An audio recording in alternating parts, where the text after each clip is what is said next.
As minimalists, we love to talk about getting rid of our physical stuff, but what about the mental and emotional stuff that is holding us back from following our dreams or from healing? Today, I want to take a look at mental clutter and how we can declutter that while we are decluttering our possessions.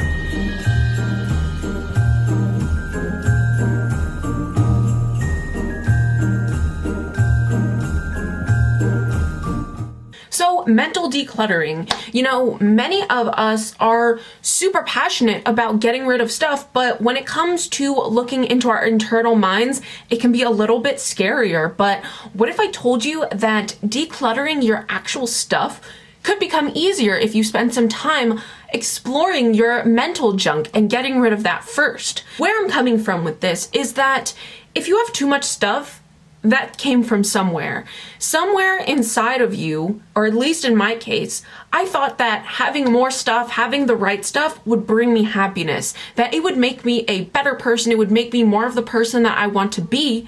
And basically what I found was that this stuff was not making me happier, and in fact, it was contributing to my anxiety and my depression even more so. And that's when I kind of took a step back and was like, wait a minute.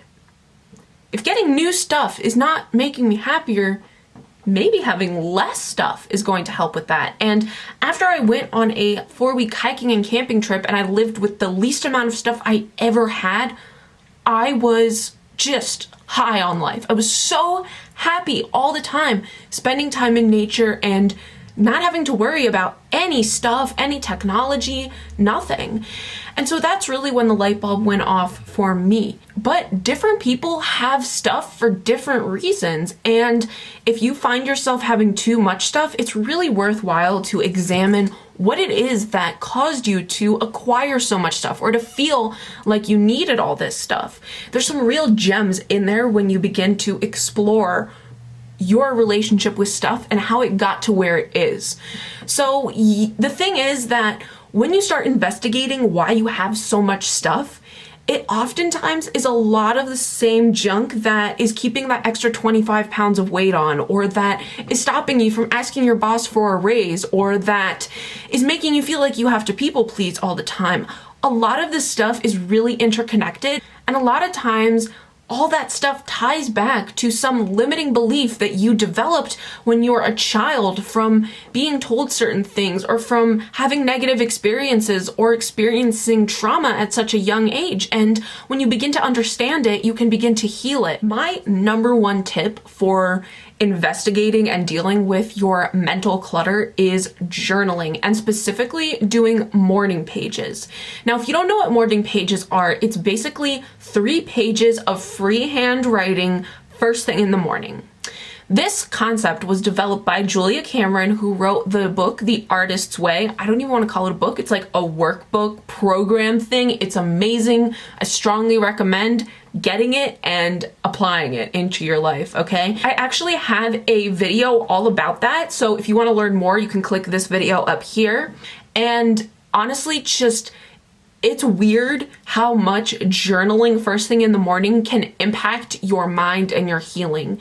First of all, you sit down and you can write about anything. You can write about what you dreamed of last night, what you ate for dinner the night before, what you want to do today, what you really don't want to do today, but you kind of have to do today. Anything. You can even write, I really don't want to be doing this. This is boring. I'm hungry. I have to pee. Anything just to get those 3 pages full. And at first you'll find that it's very surface level stuff, but eventually you may have some major revelations where you're like, whoa, this memory is coming in. I need to write this down because I totally forgot that this happened. And I think this is why I think I'm a loser all the time for no reason, when I, on a logical level, should know that I've accomplished a lot. It's freaky, okay? Like, seriously, it's honestly like you open up the floodgates and you're just able to see things so much clearer. And it might take a few weeks, even a few months, for really something useful to come through. But the point is that by doing these morning pages, you are getting all that junk onto the page rather than carrying it with you for the rest of your day. And honestly, I feel worse when I don't do this in the morning. Like, I will feel just kind of lethargic, kind of confused, like my mind's not as clear. So this is a habit that is extremely going to be beneficial in many aspects of your life if you implement it. I think that part of it is also that by journaling, you're almost like the transcriber of the voice in your head. You're able to separate from it a little bit more, and so you're able to get some perspective rather than just being like so caught up and focused on those feelings. You're kind of able to see the bigger picture, get some clarity, be like, okay, maybe I'm overreacting over here, or, you know, stuff like that. It's awesome. My second tip is to consider going and seeing a therapist or a psychologist. You know, when we start this journey of getting all the junk and stuff out of our heads, it can be a very painful experience, and getting someone to talk to about it, to be able to confide in, who is completely separate from the situation, is very powerful when it comes to healing. I know that for me personally, this year, a lot of trauma has been coming up from my past, and I started seeing a therapist again, and it's been so helpful. Just getting advice, just being able to talk it out and know that I'm making that progress on myself, and that the advice this person is giving me is coming from someone who really understands how the mind works. If you're journaling and you are suddenly very triggered and something comes up that it's just really stopping you in your tracks, it's really okay and a good idea to go and talk to somebody about it so that you can better understand it and heal. Even if you're not super overwhelmingly triggered, but even if you just want to get this process done most time efficiently, like ultimately you are more likely to heal quicker by having an outside source who really has experience and can guide you along the journey, you know, who is separate but who also understands how mind and healing works. Really awesome stuff, but obviously it is very important to find someone that you trust, that you feel like you can fully confide in.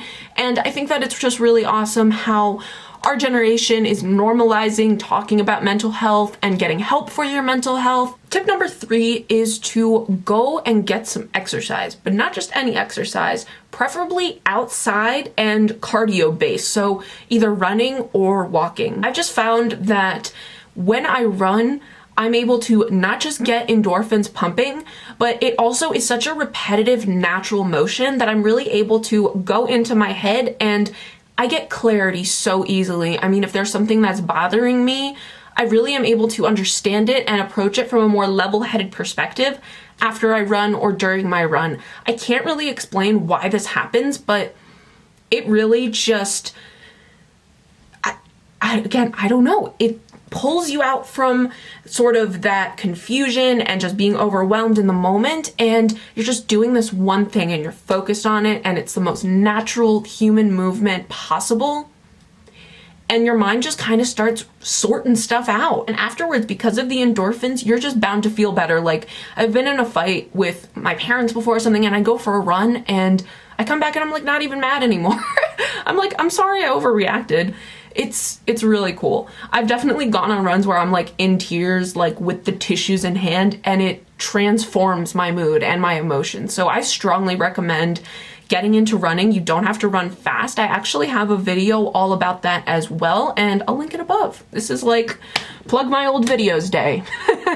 So my 4th and final tip is going to be to meditate. I know that's like the most basic tip of all tips for getting hold on your mind, but it's common for a reason. It works, and it is very, very effective. And honestly, I think even if you're not trying to sort through stuff or you're in a very good place, you should be meditating, because meditation truly allows you to connect with your inner self, and in my opinion, it allows you to connect with source energy, God, whatever you want to call it, the universe, and it again, it gives you clarity. It shows you what your values are, what you need to do in life in order to be the you want to be. And it's like similar to journaling, where some days you're like, why am I just thinking about what I had for lunch yesterday?